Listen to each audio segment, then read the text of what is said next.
But now you've got this little seed of doubt, you end up projecting it onto the other person, and they start to, because they're unconscious in the first birth, they tend to pick up that projection, reflect it back on you, and so you actually program them unconsciously to...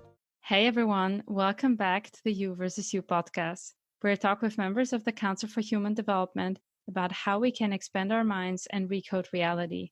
Today you will experience a different format. You will listen to a conversation between me and Kern Frost focused on relationships.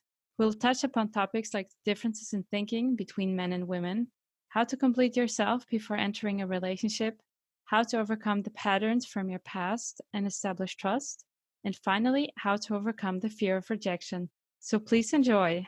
Can you elaborate on some of the fundamental differences in thinking between men and women that are key to understand, in your opinion? Women have a habit of thinking men are tall, dark, and handsome, the ones they find attractive. And once they, if in reality, men are tall, dark, and thick, and women haven't worked that one out, which might sound rather kind of nasty, but it's true. Men think in a different way. They, in the consciousness alphabet, they have A, B, and C, but don't realize or even sometimes accept that the rest of the alphabet exists. Women have the whole alphabet, but they get a bit muddled up where the letters go. So what they tend to do is try to center around a man who is kind of more solid sometimes, and they're more practical, and they can change a light bulb basically, which is their main use. But basically it doesn't work like that. It's for a woman, she's trying to get a man. Sometimes she's trying to project onto a man. When she meets a man she finds attractive, she'll project, like a man does to a woman, project all the values that we think that person should have. So we have this immediate projection, find him attractive. We don't care about asking any decent questions.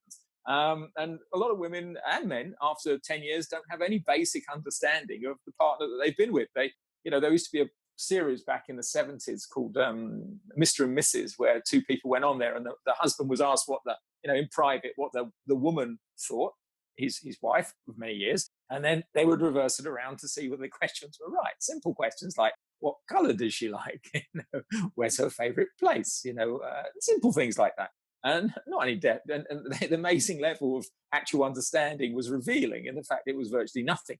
So ultimately, you find that people don't ask themselves deeper questions. They project onto the other person. So what happens is if you're attracted to the person, the dopamine and the drug goes into the head, you're all happy and everything's wonderful. And then after a period, the drug dries up a little bit and you start to look at the person and they weren't the person that you met, really. Because you're now seeing not the projection, you're seeing the reality coming forward. And then after 10 years, a woman will often say to her husband, you're not the man I met. And he says, well, I was never that man, because ultimately you projected onto me what you wanted to me, and I just tried to be that. But I was always trying to be what you wanted, not what I really am. And this is the inconsistency. There is another aspect to it as well, not just from male to female, but understanding how a male's brain works. And how they're practical and how they're limited in certain ways. And for a man trying to understand that a woman doesn't always say what she means because she wants the man to try to code it in some way, so she feels that she's of value to him and he's taken the time. This goes back to when we did the, like in the nursery rhymes and stuff like that, where the man fights through the thorns and he rescues the girl from the tower. So often in relationships, the woman will return to the tower so the man can fight through the thorns to rescue her again. Man hasn't got a clue what's going on, frankly, but he's always looking around saying, I thought there was a dragon involved in this nursery rhyme, but it doesn't seem to be here. What he hasn't realized is the dragon is hiding inside the woman. And therefore, when he rescues her, he takes the dragon home as well. And then the dragon of resentment comes out. Because if a woman doesn't get what she feels that she needs from the guy, she may project onto the guy the fact the more she loves him, the more she can resent him in some way, in the fact that he has caused her to love him, but he doesn't honor that love. For the man on the other side, he goes, oh, you were really desirable when I first met you, and I was climbing, but now you've gone to dutiful, and a man will not find dutiful attractive. And then a woman may go to doormat. So the man is basically getting what he wants and he will not respect her at that position. So what a woman fails to realize a lot of the time, she bags her fish, shall we say, but then she goes into the dutiful role of serving her fish. And that is a recipe for disaster when it comes to a fish dish. You have to keep the man climbing. If you don't keep the man climbing, then he will just start, he's lazy. He just starts accepting that he's won the girl, and he starts not, you ask the guy, when was the last time you gave your wife flowers? Oh, maybe 6 years ago. You go, that's regular. But when you go to the beginning of the relationship, there's all this passion, there's poetry, there's love, there's flowers, there's everything, and it's reciprocal. But what happens after a period is you get this trading situation, and especially when it comes to sex, the woman starts to go, hang on a minute, it was all great, but ultimately you're kind of getting what you want, but I'm not really. Those other things aren't being serviced. Those other needs aren't being serviced, and sometimes I'm not feeling respected in certain ways, and that's when the dragon of resentment starts to come up. That's when the relationship starts to go into this maybe downward circle where two people start to drift apart. I don't know if that waffled on too much. And you said that one of the major problems is that you start projecting onto someone and you don't really understand their deep belief system and their values. So how can we really change that and find out what it is? It's asking better quality questions. When people go on a first date, they actually, I think statistically, I don't know if it's true because I've never been on a first date and counted these things, but ultimately they lie between 40 and 60 times on a first date. And that might be how many. Can you give us some of the examples of what are good quality questions to ask? I'll give you good quality lies if you want. Good quality lies is how, do you like me? Yeah. Things like, what do you do for a living? I'm an Air Force fighter pilot. No, you're not. You're just lying to get the girl where you need to get her. But the girl wants to project. And if she really finds the guy attractive, she won't want disappointment. So she won't ask the questions necessary that could really lead to disappointment if she finds the truth. So ultimately, we end and spend a time with a person in denial, trying not to believe all the real core insights that we have inside.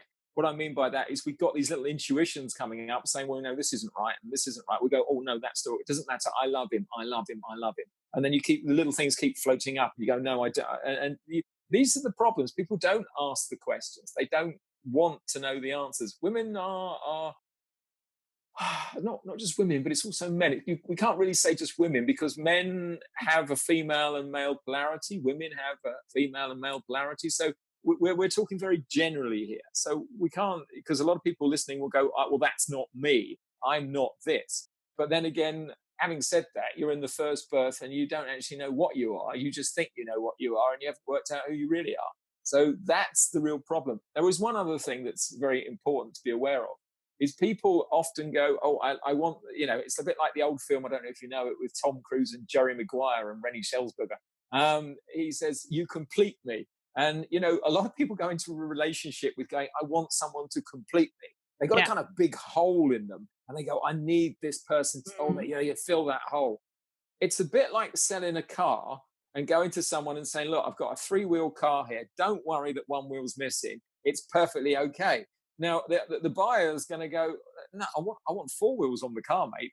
That's what I want. But what we do is, in those lies, we try to deceive and say, really, I'm looking for someone to fill that hole when that hole should be filled. Now, how do you fill the hole? Well, that's self-love. And a lot of people say, well, I'm working on that. And so when you go and find someone that you find attractive, basically you're taking something that's not complete. You're taking something and asking them to complete it and fix it. And that's not really good for a relationship. It would be far better if you went into a relationship where you actually completed yourself first and then said, okay, this is what I've got to trade. And that's where it all goes wrong a little bit again, because what you find with men and women, energetic forces tend to attract similar kinds of things. So the guys are not complete, the women are not complete, and they're trying to complete each other with the other. And you're trying to fit a square peg in a round hole half the time. And so you both get a little bit fed up after the drug's gone off from the head, and then that's the relationship over. And how can you complete yourself before you start something? Now you're asking the deeper questions. The deeper, yeah. How can you complete yourself? Well, there is a process of completion to complete yourself.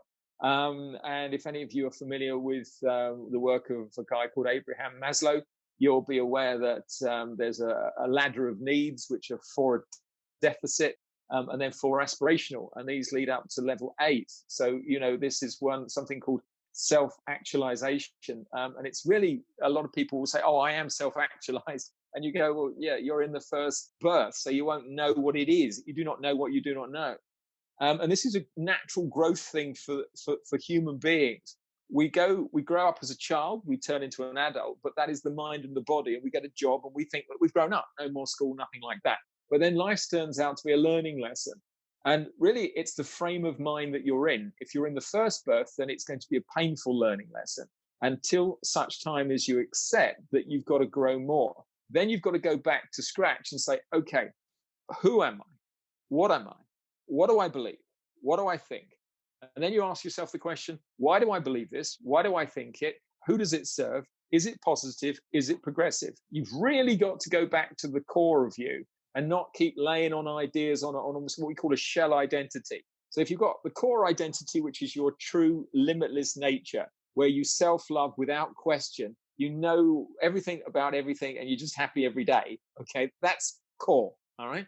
Now, from the age of 5, that's been eroded from you. So by the time you're 31, you're 40, you've got this shell identity that's trying to project onto the world what it thinks the world needs to give it for it to be happy. Yet the shell identity is an amalgamation of what it's adopted unconsciously across life and hasn't worked and thinks it's it. So we're a reflection of lots of things, like what our parents have told us: culture, religion, education, sibling, employmental, governmental, social. All these things have created this like layers of an onion. And really, we then go out into the world and go, okay, I was working for the late, I'm not saying her name actually or anything like that, but she's kind of like in her late 60s, and I'm working on dating with her.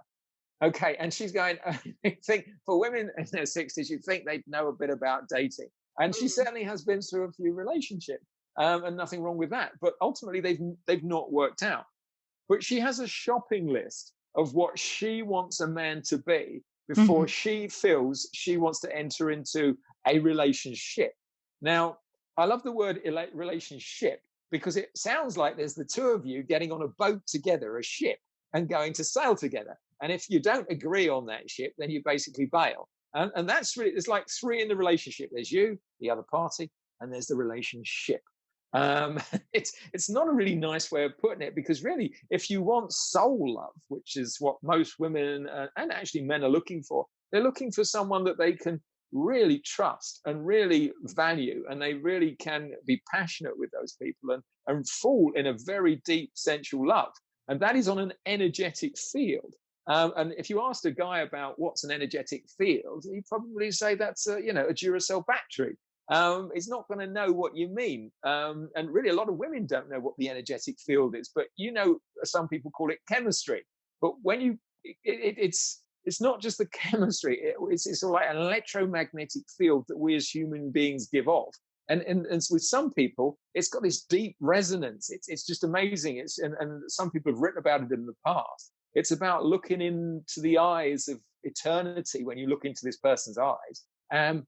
But you're looking into their soul.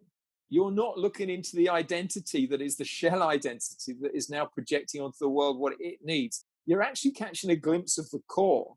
And you can be drawn into that. You can fall in love with it. But really what's between you and it is this shell. And the shell will maybe even reject you, maybe have affairs with other people, maybe not get its needs met by you. And you feel bad because you failed in that. But ultimately, you're having a relationship with a shell, not the core. What you're feeling and being drawn to is a magnetic field of that core soul. And that can be incredibly addictive, by the way, far more than the dopamine. The dopamine lasts around about, when that drug goes into the head, the love drug, they call it. I think it's dopamine. I can't even remember. I'm not a chemist. But it's certainly something that goes into a certain gland in the head. And, I'm a psychologist. So it tends to twist your ideas and everything's rosy and the world becomes highly colorful and you're happy. It's like a happy drug. And then when you see the person, you get happier every minute. You go, I'm happy. Please come here. Let's just do.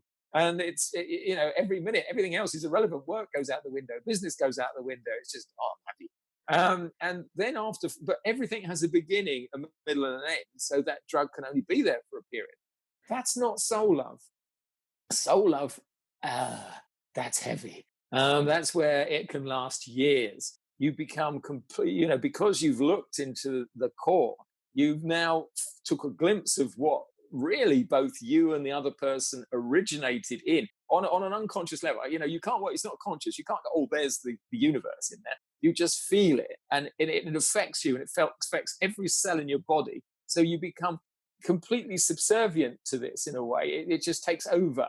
And that can really ruin people's lives because they can't work out why the shell, they're really loving this soul, but the shell identity is so poorly constructed because of the unconscious adopted patterns that they can't work this out. And that can be even in an abusive relationship where the guy's soul is part of that greater consciousness, and they've taken a glimpse of that. But the outside shell is someone maybe even beats them, maybe even abuses them in lots and lots of different ways, and they can't quite rationalize the two, and that's a very difficult situation to be in, quite uncomfortable, and that can lead to codependency in certain ways and stuff like that. There we go. And you mentioned that when you meet someone, you really need to establish trust, and you need to trust them. So how can you do that, especially if you have some baggage from the past? It can be really hard to really trust someone. It can be. Is it hard to trust someone? In the first identity, yes, because you can't work out who they really are, and you've got experience that has damaged you in some way. And when I say damaged, it's given you an adopted learning pattern that's possibly negative. Now, what you're going to get then is you'll probably get a self-fulfilling prophecy, and the fact that because you've gone into this new relationship with the damage of something that you picked up in the past, whether that might be rejection from your parents or rejection from a partner or betrayal or any of these things, now you're going to go in there into this new relationship with that as just a little bit of an inkling in your head, a little seed of doubt. And the unfortunate things with seeds of doubt is that they tend to clog the works. If you didn't have it, you wouldn't think about it. Thus, your behavior wouldn't be controlled by it. And you would then be free to love without hindrance. But now you've got this little seed of doubt, you end up projecting it onto the other person, and they start to, because they're unconscious in the first birth, they tend to pick up that projection, reflect it back on you. And so you actually program them unconsciously to be what you're most not looking for. In other words, what you were most looking for, you give to them as a gift, and then they act that out in some way. And you end up going, well, hang on, that happened to me last time. Why is it happening to me this time? So this is all to do with the first identity or the second identity. As I said, in the first identity, you're unconscious. You're not conscious of the way your language patterns and thoughts are programming your own mind. You're not conscious of how they're programming somebody else's mind who's unconscious. And ultimately, you end up with this sort of like thing where I'm afraid I'm going to get hurt. And you go into this shell. And that means if you're in a shell, it's a bit like a knight of, a suit of armor. And if you're in a suit of armor, you can't really get close to anybody because you've always got this armor that you keep clanking up against. And much as you want to get really close, the armor denies you that because it's a protection. I was once working with a girl years ago, and she said to me, look, this was a generalization in her language pattern from previous relationship. Everybody wears a shell. And I said, do they? And she said, yes. I said, why is that? And they said, well, if you don't wear a shell, people might hurt you. And I said, well, do you think I should wear a shell? And she said, don't you? And I said, not that I know of. So maybe it's a good idea I should. And she said, but you might get hurt. And I said, well, I'm probably going to get hurt sooner or later somehow because everything has a beginning, middle, and an end. And if I know that, I might as well take the shell off and enjoy everything for the best benefit without worrying about what happens maybe if I get hurt. Because if you worry about getting hurt, you're probably going to have a self-fulfilling prophecy in the fact that you will get hurt. If you don't worry about it, it's probably never going to occur to anybody to hurt you, and they're just going to love you. It's the difference, because if you wear the shell, you push people away, and therefore they can't get close to you. Therefore, they can't serve their needs. Therefore, there's something missing. And therefore, they'll find love in somebody else's arms, much as they may love you. They still feel that there isn't as much as that they're looking. These are deficit needs. That you'll blame them and you'll say, oh, you went off with somebody else. You betrayed me. Basically, you were mine. I owned you. And you made me love you. And therefore, you should spend the rest of your life paying for you making me love you. This is all a little bit low band frequency width. It's all about needs. So in answer to your question, you have to start to look at yourself, look at why you think the way you do, see if your thought is progressive or regressive, see if it's governed by something in the past, a pattern that you've picked up from somewhere, could be an experience or could be something you've heard, and then just decide as to whether you want it. You lay out in your imagination, a white, clean piece of paper and say, do I want that or do I not want it? I'll give you an example. There was a girl called Sophie I was working with some time ago, and she said, can I put on this white sheet of paper, social smoking? And I said, okay, it's a white, clean piece of paper. You want social smoking? She says, because I'm smoking a lot. I just want social smoking. I said, you can put whatever you like on the piece of paper. That's okay. But let's go back to your 5-year-old self and ask your 5-year-old self if it wants to be a social smoker. And she went back in her head to her 5-year-old self and just asked the question. And the 5-year-old self says, no, I don't want to grow up to be a social smoker. It's not on my list. I want to be happy. I want to be this. I don't want to be whatever. And she says, no, it's not there. I said, so why then are we putting it on the piece of paper? It's serving a need. What we're doing by smoking is escaping from something. And that's going to be a lack of confidence of certain reason, which is going to be brought about by an experience that created that lack of confidence. Because at a certain time in your life, when you were a child, someone could have stuck you out in front of a football field and you wouldn't have cared. You'd been in your own world. You'd have played with your toys. Total confidence. And if they said sing to everybody, you would have sung. But something's come up between them.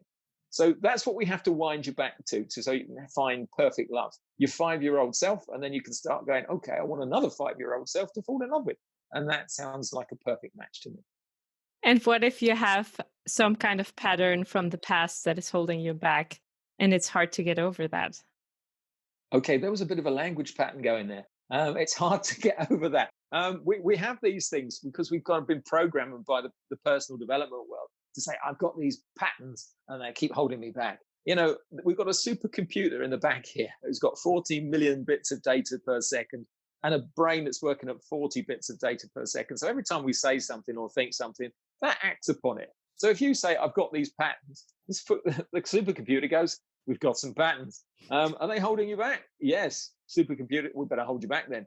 It's not rational. It just gets an instruction like Google. And you just go, here's the instruction. Thank you very much. It's a computer. So to stop the patterns holding you back, you really simply say, I don't have any patterns. And a lot of people in the therapy world will go, no, Kern, you can't say that. That's just too simple. And I go, we've got to take them and regress them back to when they were 4 and when a toy was stolen off them and all this sort of rubbish. And you go, look, if I bring a lion into the room and it wants to eat you, how long are you going to spend talking to the lion and going, I want to tell you about my formative times when I had one of my toys stolen off me. And the lion's going, I'm not that interested. You just look like lunch. You in your own mind are not going to sit there and give it your backstory. You're going to go, there's the window, there's the door. In a fraction of a second, you're going to be out of one.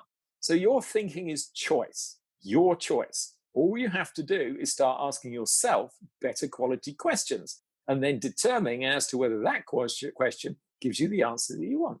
If you say, I'm held back by beliefs, well, that's what's going to happen. And then if you say to yourself, okay, then you could say, well, what are those beliefs? And you go, or experiences, and you go, well, let's say you were betrayed by a man, okay, in some way, let's say he ran off with another woman. Okay, you go, is that all men? And you're going to have to ask the question, that's 3.5 billion, over 3.5 billion on the planet, all behave in that same way. That's going to be a very good protection mechanism from 3.5 billion men to get even closely romantic with you. And you're probably going to end up a little bit disappointed. I'm going to give you a better example of that than that, though. My mother used to say, all men don't want to get married. Okay? Yeah. This is she expressed it as a belief. Okay? And she was expressing this belief when she was 60. So it's gone on for quite a while. Okay? It's got a bit of a history to it. She had been married for quite a few years, by the way, for probably around about 40 years. I can't remember. But to trace that belief back, because this is the unconscious self that has never thought through the belief. So there's going to be a gain to that belief. And in therapy terms, we're looking for the gain to the belief. So I'm looking for why she's got that. So when she she didn't have that when she was a baby, by the way. We know that because babies don't really think about marriage and they don't think, but so it's got to be something that's learned at a position. Now it's going to be learned not in a positive way because, because she's framing it in a negative way. So all men don't want to get married. So if she actually meets a man at her age after my father died, she would always start to feel that they didn't want to get married. And that will be the primary thing she talked about.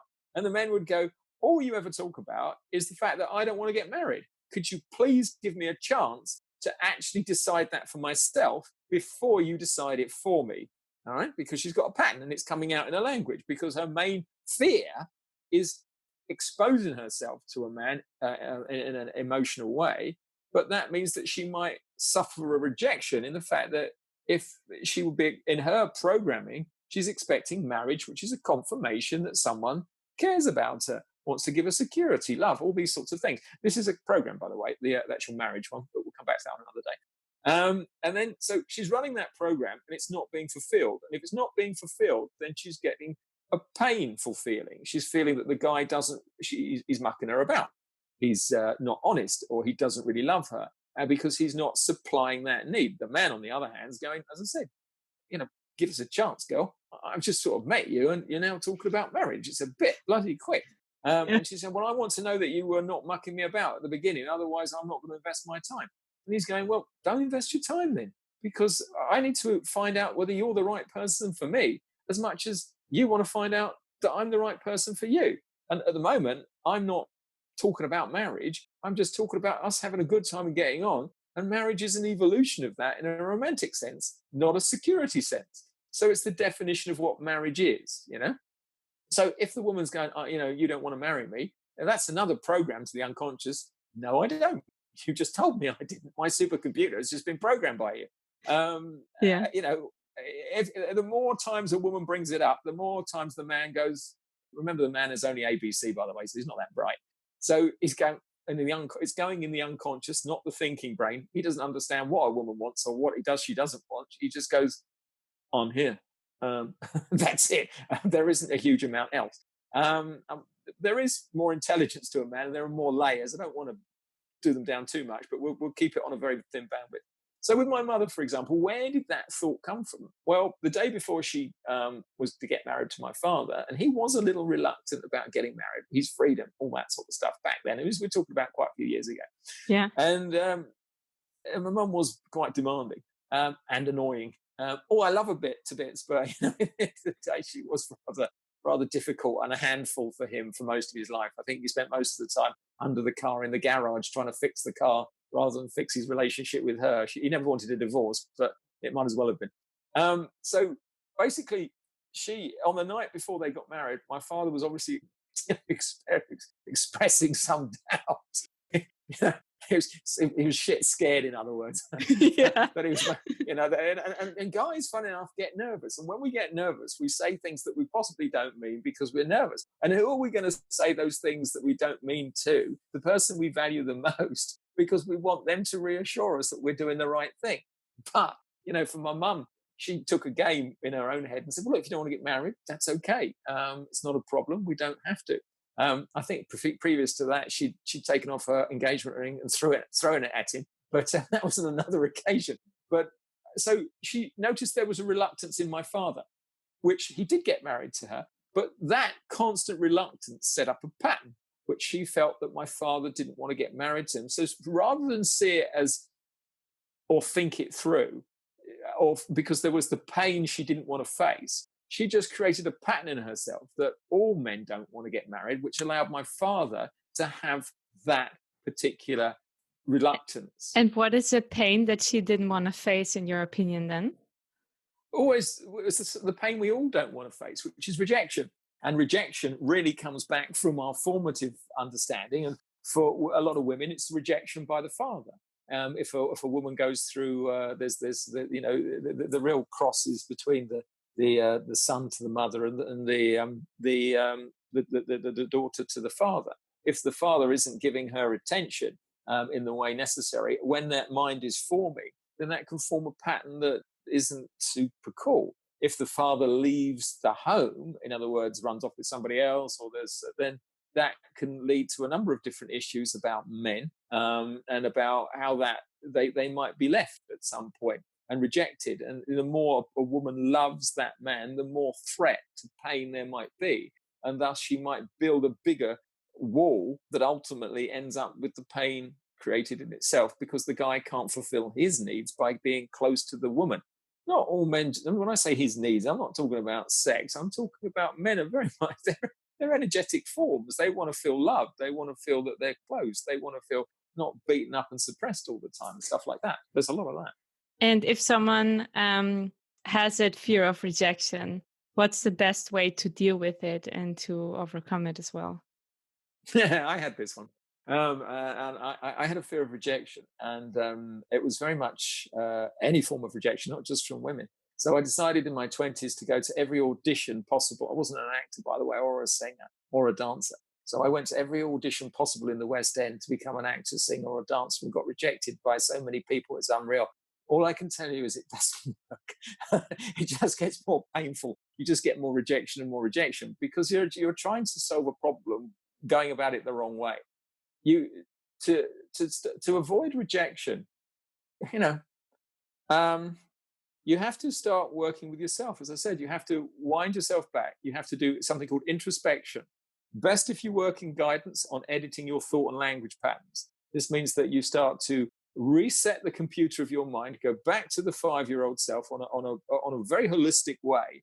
As you know, we run a program that does that, and I'm not wanting to go into that too deep right now, but ultimately, there is no short course to this. If you're in the shell identity, if you're in the first birth, then you're always going to run the risk of rejection because you're in a non-thinking state, hoping for the best.